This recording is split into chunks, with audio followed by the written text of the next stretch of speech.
Em nome do Pai, do Filho e do Espírito Santo. Amém.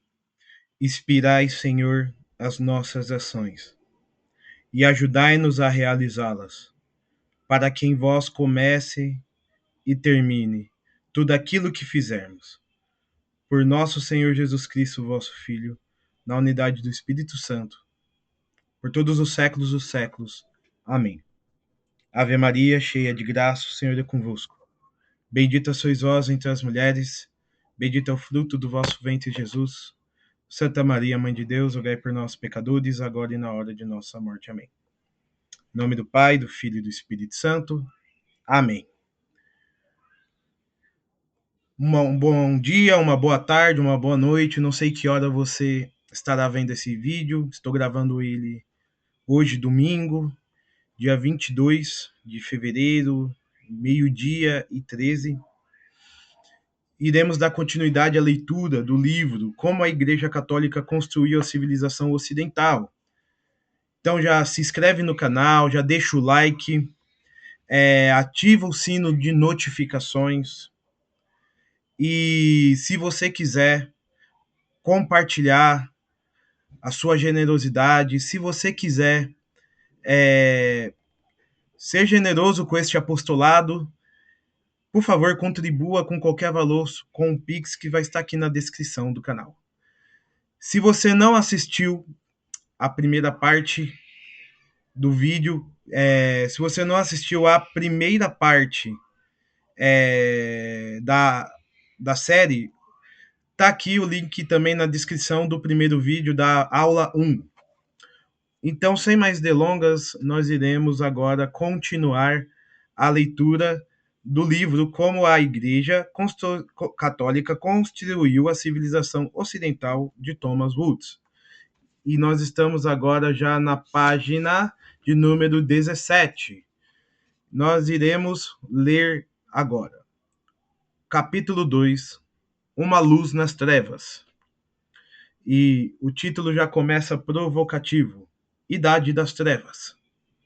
Normalmente é assim que retratam, né, a Idade Média como uma Idade das Trevas, né, como um período de 1000 anos que nada aconteceu.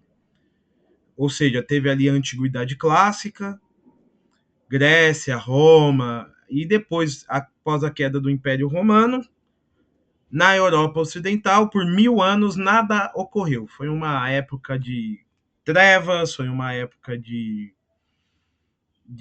obscurantismo, de perseguição, de anti-ciência.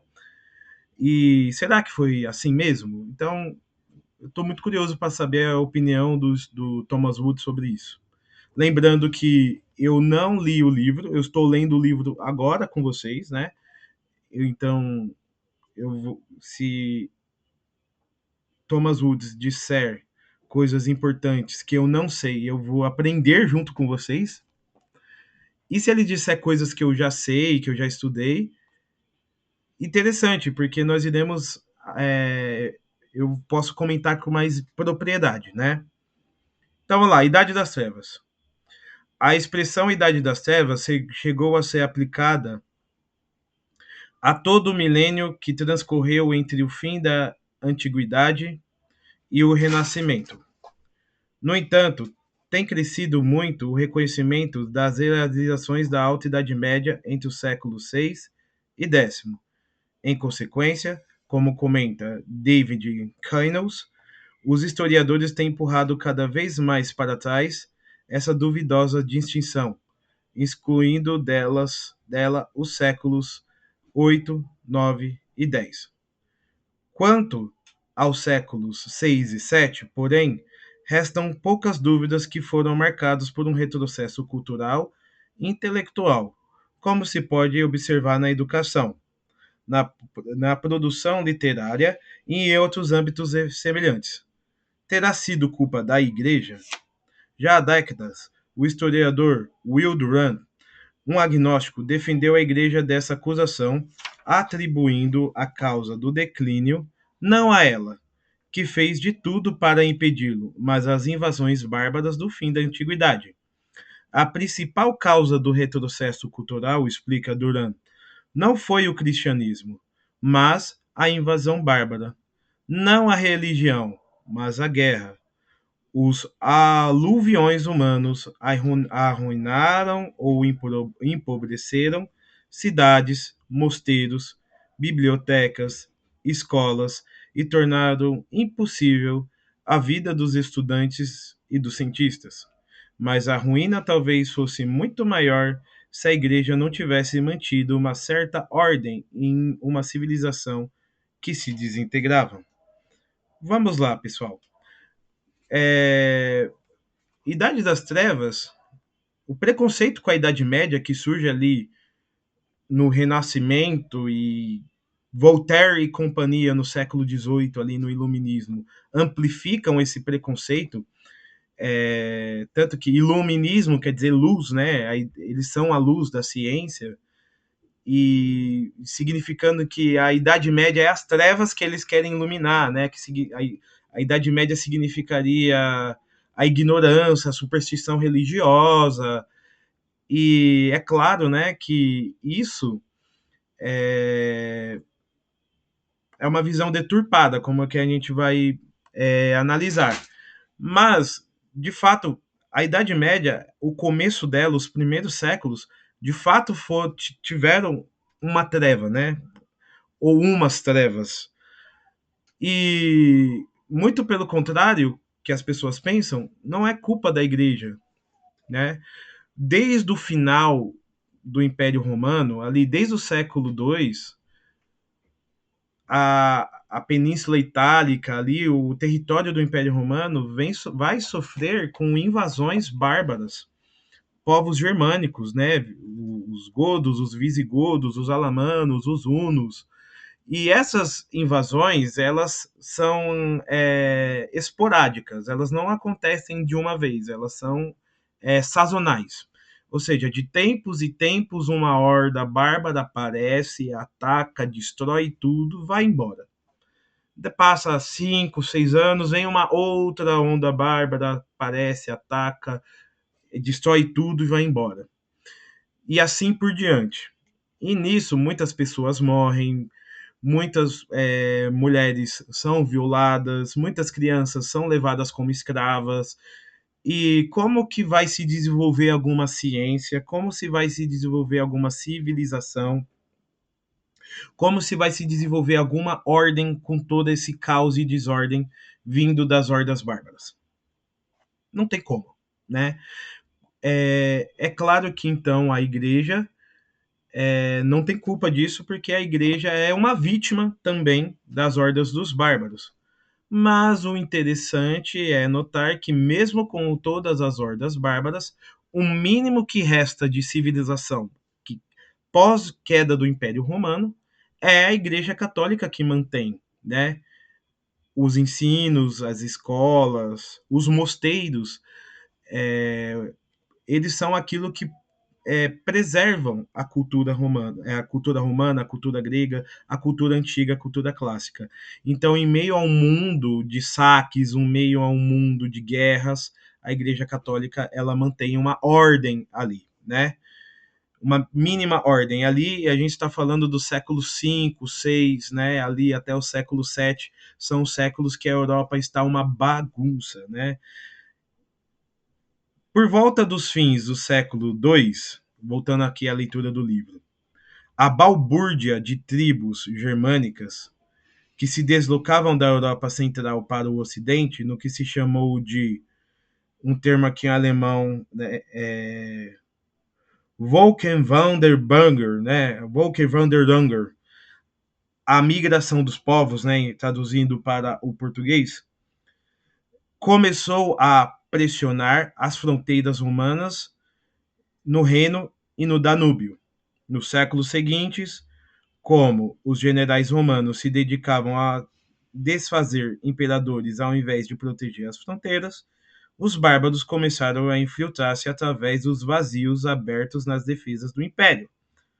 Essas invasões apressaram o colapso de Roma e puseram a igreja diante de um desafio sem precedentes. O impacto das incursões bárbaras sobre o Império Romano variou de acordo com cada tribo germânica. Os godos tinham sido autorizados a estabelecer-se dentro das fronteiras do Império em 376, mas se revoltaram contra as autoridades imperiais em 378. Não eram hostis aos romanos. Antes, respeitavam e admiravam Roma e a cultura clássica.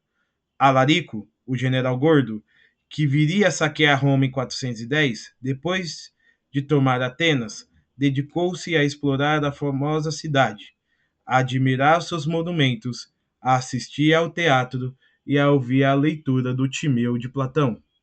Já os vândalos nutriam uma inimizade implacável por tudo o que não fosse germânico. Saquearam a cidade de Roma em meados do século V e depois conquistaram o norte da África, instaurando ali uma autêntica política de genocídio. Então, quando a gente fala de bárbaros, né?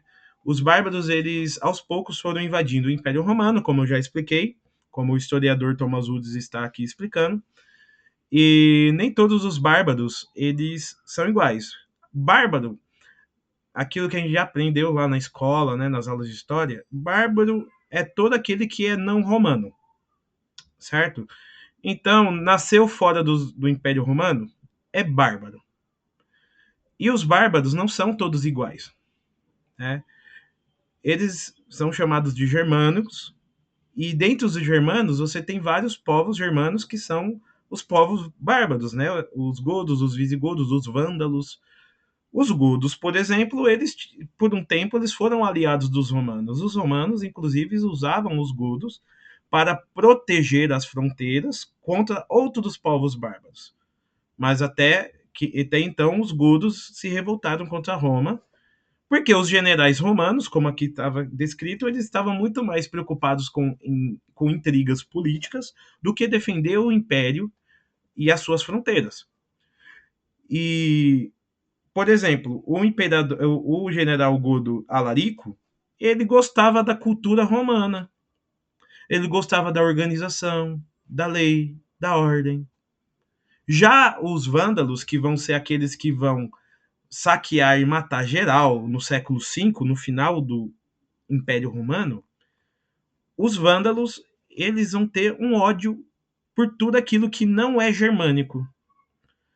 Como que é a cultura germânica, gente? Cultura germânica é uma cultura desta época, uma cultura não escrita, certo? Uma cultura que baseia-se basicamente em uma lei de honra pela palavra, né? É uma lei que se baseia na guerra, tanto que o guerreiro que morre em combate, ele vai para Valhalla, né? Que eu posso estar errado aqui, né? Eu acho que é Valhalla, que é o paraíso dos nórdicos ali, dos germânicos, né? Eles creem ali das suas divindades, tem várias, mas principalmente Thor, Odin, né? E eles acreditam que morrer em combate é ter o seu paraíso garantido, né? Ao morrer de velho, você vai para uma espécie de inferno gelado. E assim, os povos bárbaros, eles saqueavam, matavam por cultura. Por cultura. Os povos, nem todos, né, mas alguns praticavam o sacrifício humano de crianças. Oferecia-se crianças em sacrifícios a divindades como Thor, né? Engraçado, é o Thor que a gente vê hoje aí nos filmes da Marvel, né? Bonitinho, né? O Thor de verdade era uma divindade sedenta por sangue infantil, né? E quem é que vai acabar com tudo isso? Vai ser a Igreja Católica que vai acabar com tudo isso. Mas vamos aqui dar tempo ao livro para o livro explicar isso, porque talvez eu esteja me antecipando. Mas nem todos os povos bárbaros são iguais. Uns estão mais predispostos a olhar a cultura da civilização da Grécia e da Grécia e de Roma, e se sentirem mais atraídos a adaptarem-se a essa cultura, como os godos. Outros, né, como os vândalos, querem destruir tudo que vem pelo caminho. Voltando a Thomas Woods, quando a divisão do Império Romano do Ocidente em uma concha de retalho de reinos bárbaros passou a ser um fato consumado e a ordem política quase desapareceu, bispos, sacerdotes e religiosos lançaram-se a restabelecer sobre as ruínas os alicerces da civilização. O homem que consideramos o pai da Europa, Carlos Magno, embora não estivesse completamente livre dos resquícios bárbaros, estava ao menos tão persuadido da beleza, da verdade e superioridade da religião católica que fez de tudo o possível para construir sobre ela a nova Europa pós-imperial.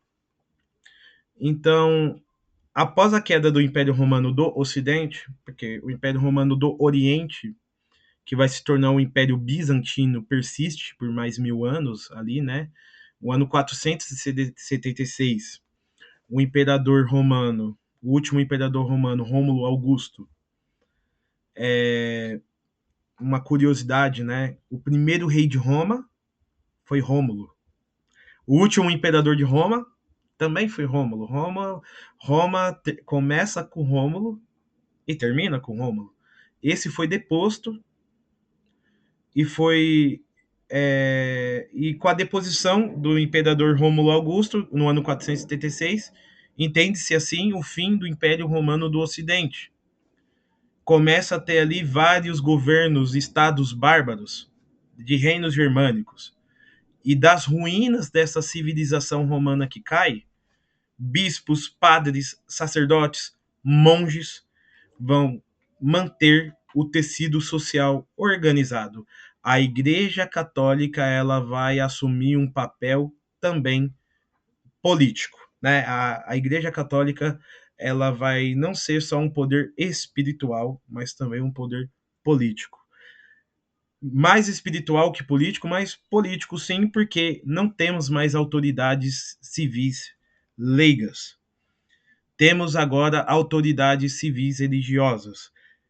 Só que a Igreja Católica sabe que não é esse o seu papel. E quem é o povo que a Igreja Católica está organizando agora nesse mundo pós-imperial?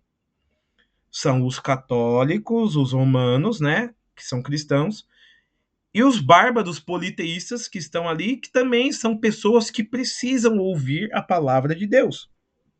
São pessoas que precisam ser convertidas. A Igreja Católica, ela não irá ver os bárbaros como pessoas que devem ser já condenadas ao inferno. Não. A Igreja Católica, ela vai ter ela vai ter nos bárbaros um alvo de evangelização, certo? E olha só, você vai evangelizar o povo que destruiu o Império Romano, né? A civilização. Você vai evangelizar estuprador, né? Você vai evangelizar abusador, você vai evangelizar genocida. Ou seja, para a Igreja Católica, qualquer pessoa que precisa de Deus é ela que nós temos que evangelizar, né? Não, Jesus não veio pregar para convertido, né? E a Igreja Católica ela não veio pregar para convertido. Ela olha os bárbaros e terá a missão de evangelizar esses bárbaros. E vamos aqui ver a questão da conversão dos primeiros bárbaros. A conversão dos primeiros bárbaros. Voltando à leitura do livro. Os bárbaros que tomaram o império eram povos rurais ou nômades, de língua germânica, sem literatura escrita e com pouca organização política afora a lealdade e a um chefe. Como forma eu comentei, né, gente? Esses povos, eles eram povos ágrafos, eles não tinham escrita, não tinham leis, então tem um chefe que manda e tem quem obedece, certo? Voltando à leitura do livro. De acordo com algumas teorias etimológicas, romanos e gregos, ao ouvirem as línguas desses povos, só entendiam bar, e por isso os apelidaram de barbari. Na sua maioria, eram também guerreiros, e sua ferocidade chocava os romanos já cristianizados. No dizer de Christopher Davison, a Igreja teve que incumbir-se da tarefa de introduzir a lei do Evangelho e a ética do Sermão da Montanha entre povos que consideravam o homicídio a mais honrosa das ocupações e a vingança como um sinônimo de justiça. Olha o papel da igreja agora. A igreja tem que falar, ama os seus inimigos, para pessoas que sempre aprenderam que você tem que fritar seus inimigos em óleo quente, né? Se alguém te der um tapa na face esquerda, oferece também a direita. Quando eles aprenderam que se você tomar um tapa na face esquerda, você tem que cortar a cabeça do seu inimigo. Uma missão que realmente não vai ser muito fácil, mas a igreja ela vai ter, então, a igreja vai ter essa capacidade porque a igreja ela é cheia da graça do Espírito Santo, né? Porque humanamente falando, ninguém ia conseguir converter essa água em vinho, né? Porque realmente é um milagre das bodas de Caná isso, né? Transformar água em vinho, transformar bárbaros em bons cristãos. Voltando à leitura. Quando os visigodos saquearam Roma em 410, São Jerônimo, que se encontrava em Belém, manifestou-se profundamente triste e chocado. Um terrível rumor chega do Ocidente. Roma está cercada. Os cidadãos salvam a vida a troco de ouro, mas depois de espoliados, voltam a ser sitiados e perdem a vida depois de terem perdido as riquezas. Não consigo continuar. Os soluços interromperam o meu ditado. Ao ao amanuense que escreve a carta. Foi tomada a cidade que tomou o mundo inteiro. Interessante, né? Foi tomada a cidade que tomou o mundo inteiro. São Jerônimo, ele estava descrevendo que os bárbaros, ao entrar em Roma, as pessoas falavam, não me matem, toma aqui ouro. Aí os bárbaros aceitavam ouro. Aí elas iam lá, vinha outros bárbaros, e o que eles tinham a oferecer? Não tinha mais ouro, então eles eram mortos, né? Então não adianta oferecer nada para os bárbaros, né? Eles vão tomar o seu ouro e depois eles vão tomar sua vida de qualquer forma, porque para eles a violência, né? A violência ela é a lei, né? E também Roma, a pequena cidade que lá no ano 700 e pouco antes de Cristo começou a crescer e depois ela tomou o mundo inteiro, agora ela é tomada, né? Para também a gente ter a concepção de que nenhum império dura para sempre, né? Nenhum império dura para sempre, por mais poderoso que ele seja. Santo, voltando a leituras, e Santo Oriêncio, bispo de Alck, escreveu na primeira década do século V sobre a invasão da Gália pelos francos. Vede como a morte se abateu de repente sobre o mundo inteiro. Quantas pessoas foram ceifadas pela violência da guerra. Nem as densas e selvagens florestas, nem as altas montanhas, nem os rios que se lançam impetuosamente pelas corredeiras, nem as fortalezas nas remotas alturas, nem as cidades protegidas pelas suas muralhas, nem os confins do mar, nem a triste solidão do deserto, nem os buracos abertos no chão, nem as cavernas sobre os íngremes rochedos conseguiram escapar aos ataques bárbaros, né? Os francos que se instalaram na Gália, a atual França, eram os mais numerosos desses povos. Ao contrário da maior parte das tribos vizinhas, não tinham convertido ao arianismo, a heresia que negava a divindade de Cristo. reduzindo a um espírito superior ou a primeira criatura de Deus. E por isso apareciam mais inclinados a receber a fé. Um detalhe importante é que muitos dessas tribos que atacavam o Império Romano, exceto os francos, eles não eram 100% pagãos, né? Alguns eram pagãos, como os francos, mas outros eles eram cristãos arianos. Ou seja, eles eram cristãos que acreditavam que Cristo não era Deus. Né? Eles acreditavam que Cristo era somente homem e que Deus ele não teria que Deus não seria uma trindade, né? Que Deus ele por um tempo Deus não fosse pai e que Cristo ele foi criado depois de um tempo, né? Ou seja, Cristo ele não é eterno e ele se encarnou e portanto ele não é Deus, né? Ele é um ser superior. E muitos dos bárbaros eles foram evangelizados por missionários arianos.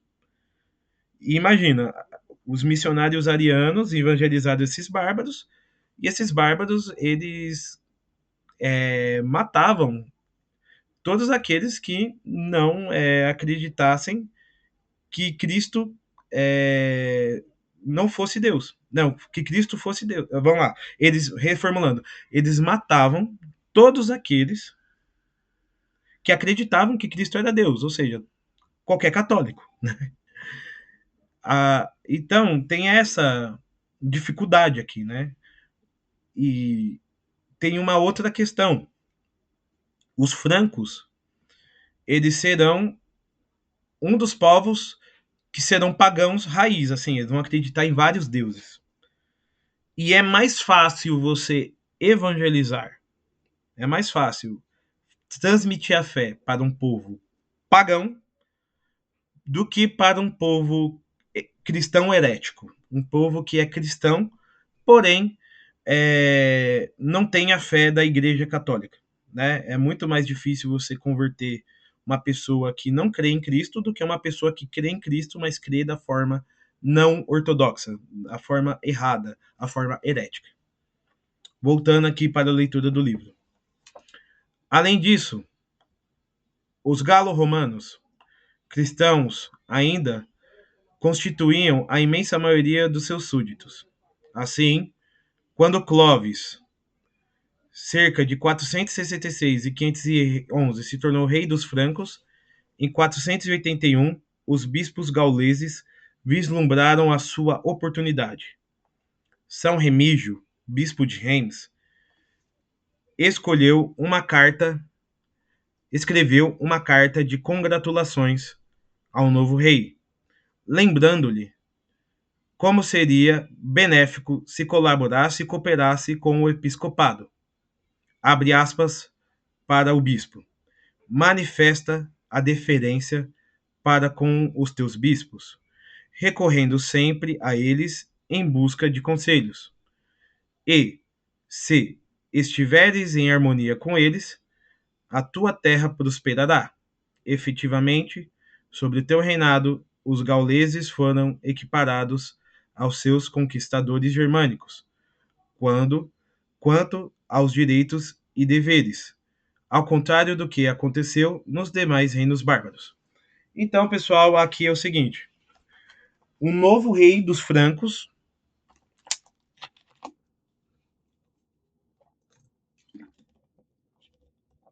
foi coroado e esse rei chama-se Clovis. Ele era pagão, só que a maioria dos seus súditos eram cristãos romanos, certo? Porque ele foi um dos reis, né? Os francos foram um dos povos que ficaram ali com os espólios das terras e do Império Romano. E como rei, os bispos, principalmente ali o São Remígio, em vez de condenar ele por ele ser um pagão, por ele não acreditar em Cristo, corteja-o para que ele caminhe junto com a igreja. Certo? Olha, muitos dos seus súditos são cristãos.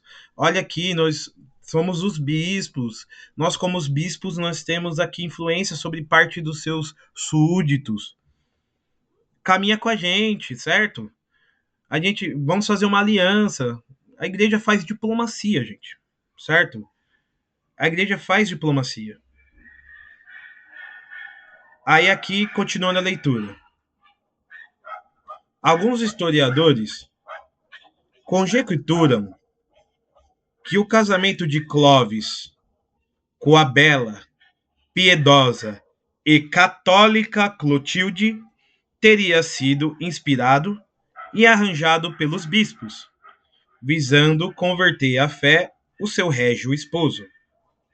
Embora as considerações políticas tivessem certamente desempenhado seu papel, Clovis parece ter tido uma conversão genuína, motivado pelo que ouviu sobre a vida de Cristo. Conta-se que quando lhe relatara a crucifixão, teria exclamado: "Ah!", abre aspas para Clovis, o rei da França, dos francos, né, que vai ser a França no futuro. "Se eu tivesse estado ali com os meus francos", fecha aspas. Tardou uns 3 a 4 anos, mas finalmente recebeu o batismo, provavelmente em 496. São Gregório de Tours, o bispo, o bispo São Remígio, teria dito, antes de batizá-lo: "Abaixa a cabeça, ó Sicâmbrio, adora o que queimaste e queima o que adorastes." Vamos lá. Adora o que queimaste e queima o que adorastes.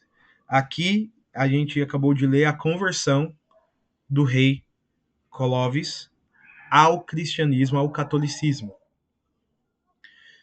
Ele se casou com uma piedosa católica, que nós temos como nome Santa Clotilde. E Santa Clotilde, ela, junto com os bispos, evangelizam Clovis. E Clovis, ao ouvir a história da crucificação de Cristo no seu processo de conversão, daquele jeito bárbaro, né? "Se os meus francos estivessem lá, aqueles fariseus, eles iriam ver.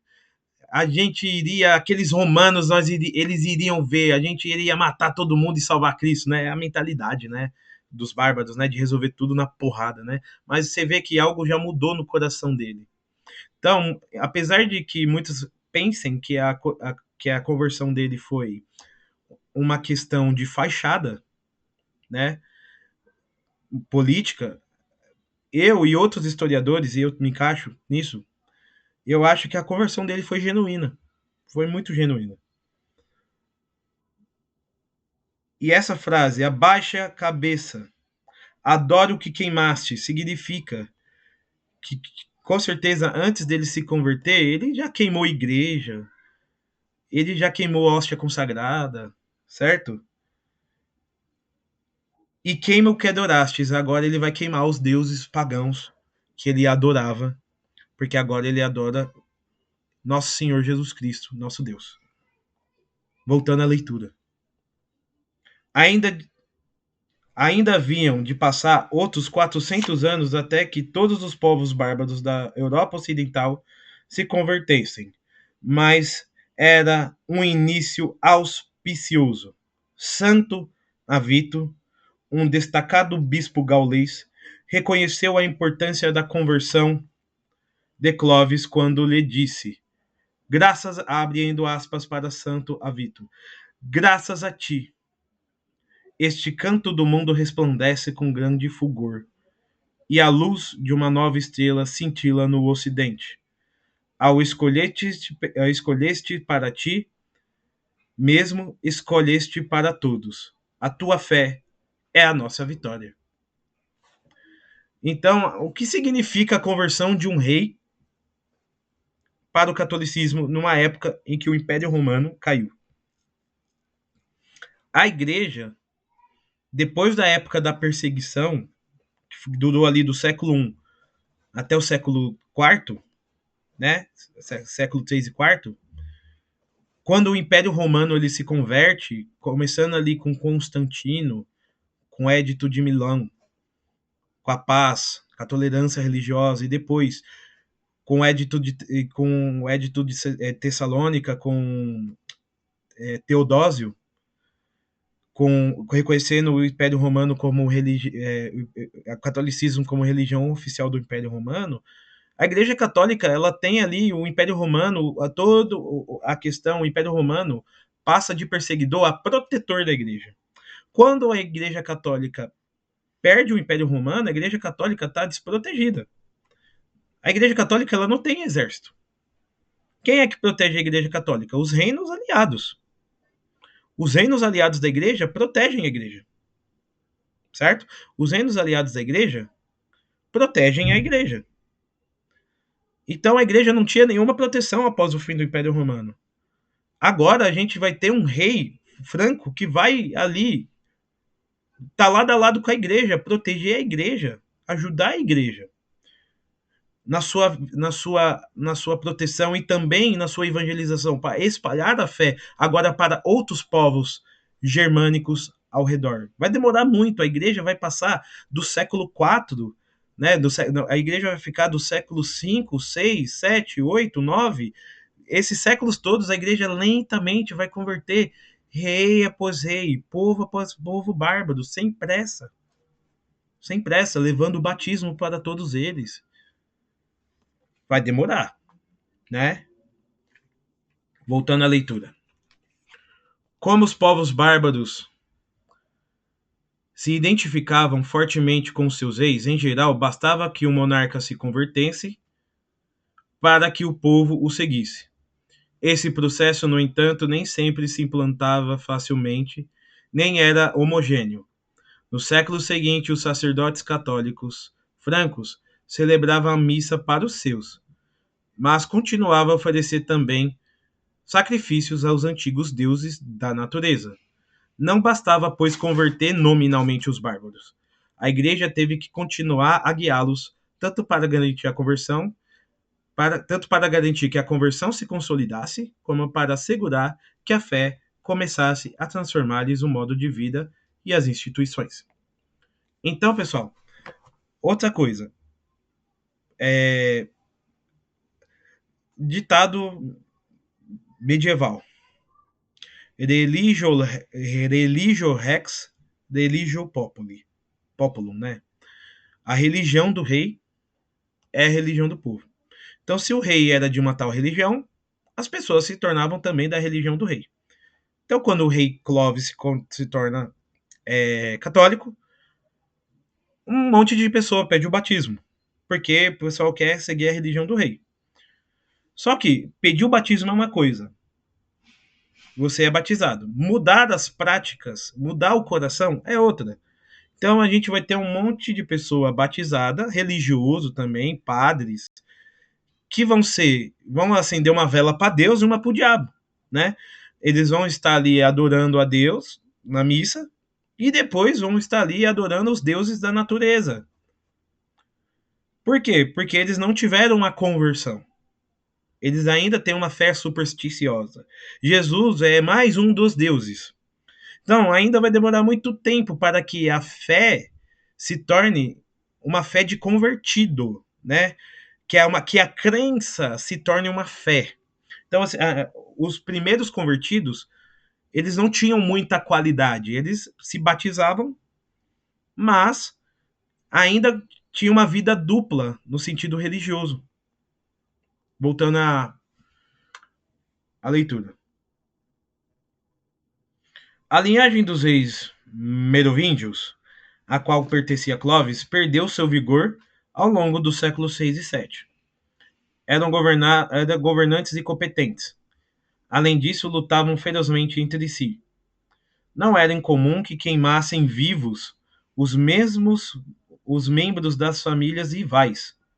No transcorrer das lutas pelo poder, muitas vezes concediam aos aristocratas francos poder e território, em troca de apoio. e, em consequência, enfraqueciam cada vez mais. O historiador Norman Cantor chegou a descrevê-los na sua última fase como um conjunto de mulheres e crianças e débeis mentais.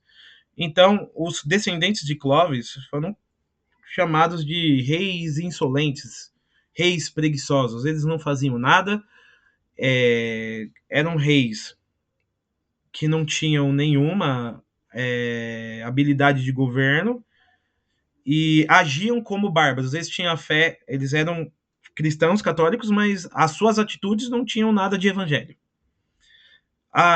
Famílias rivais que queriam poder se queimava vivo, né? E cedia terras por poder, tomava terras, e assim a politicagem podre, né? Ainda bem que os nossos políticos cristãos de hoje não fazem mais isso, né? Ironia. Voltando à leitura. Infelizmente, a degenerescência dos merovingios afetou também a igreja. No século VII, os sacerdotes francos, infectados pela depravação e imoralidade, foram caindo numa situação cada vez mais desesperadora.